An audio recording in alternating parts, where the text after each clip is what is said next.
Okay, let's just roll into it. I'm going to do a video on the Atri, and we've been having some trouble with Moto Cheese on this channel. He's getting hard starts, and I was getting hard starts too. But this, if it's any help, this is the way the thing should sound when it's to spec.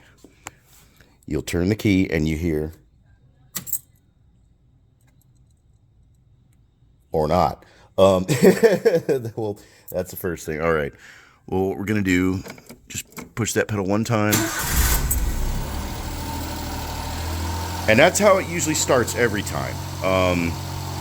Sometimes when you were driving around, see, it just had its radiator replaced, so it's driving way cooler now. But it used to have, like in the summertime, yeah, you'd be sitting at a red light and you'd go to like let go of the clutch and it would stall out.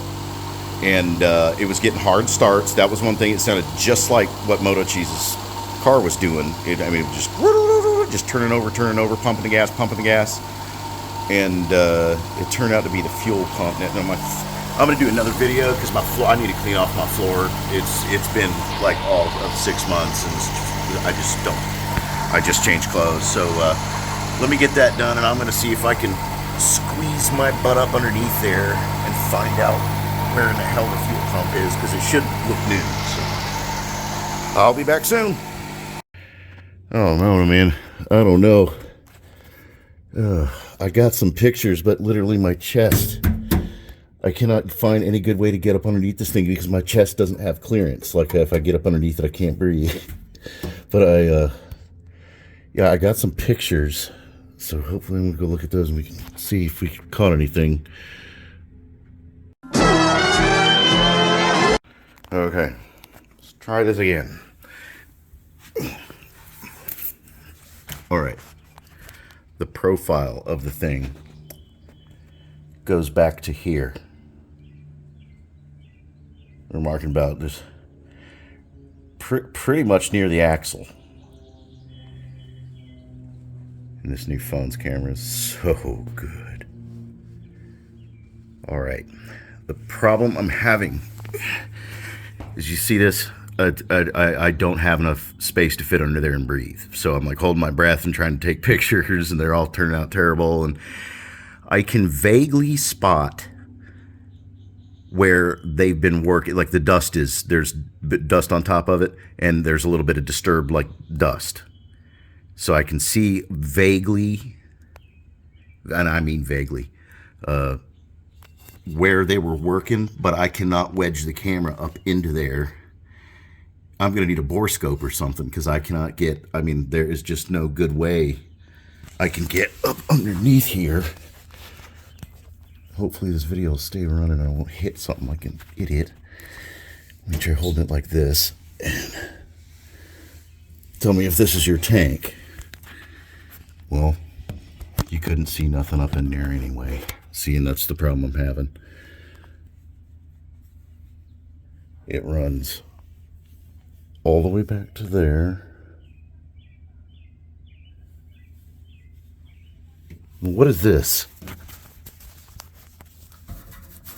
Yeah, that's not a detent. That's an action. That's like a. What is this?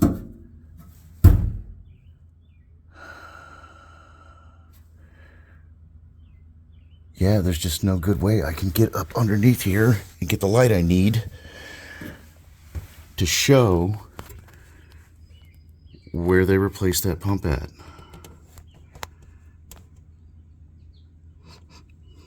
Ooh, doing that when I banged it, it made it smell like gasoline. Yeah, the last cold start, I'm going to do cold start video as part of this, and that cold start, I didn't hear the pump prime. And that's, I mean, it started right up, but I did not hear the usual. Here you hear like a when you turn the ignition on.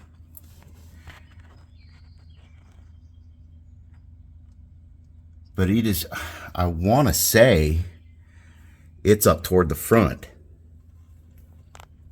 And again, I'm going to get you another angle on this so you can see compare tanks. because mine is in that tank and it has the same engine yours does. It's carbureted. I mean, the dipstick's in the same place. I mean, I've been looking at it, and it's the exact same engine. So that would leave the tank. And if yours and your tank looked, just for some reason, I want to say it looked different when I was watching your video. So let's see if we can reach back way in here for another angle up top. I can't see crap.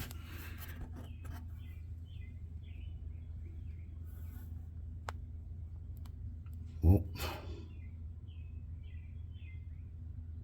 yeah, it's the camera's adjusting too much to let it look back in there.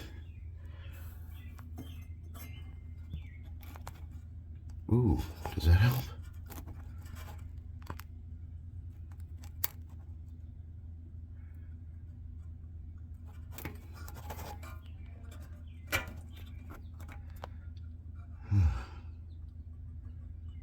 You see, I can't even breathe when I'm up underneath here because there's no room to breathe.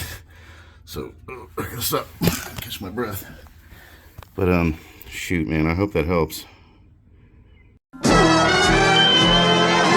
Okay, this is like semi-cold start. It did hit the C mark. The manual says don't ever run it before that hits C because it can melt engine parts.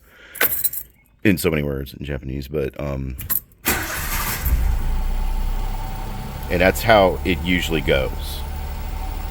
Sometimes on a hot day, after you shut it off for just a minute and you know, go into the mailbox and come back and, like, you know, like sometimes it'll sit there and take a couple more turns than that. But that's how it's supposed to run spec.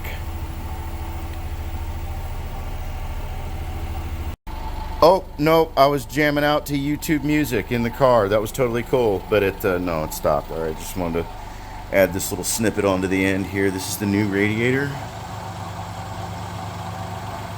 And this isn't for just for Moto Cheese, this is for anybody who has one of these things.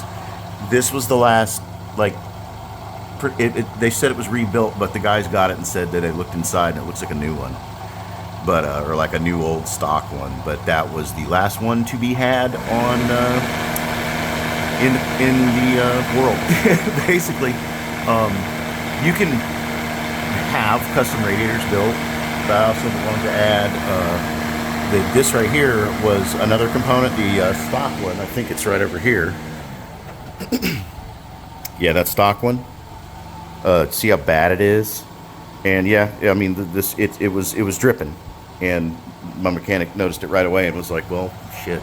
And that's a Toyota part number, and I think it's a Camry radiator cap, but it fit perfect, and it's better because it has the spring and the it has like a secondary seal in there under spring tension and the outer seal.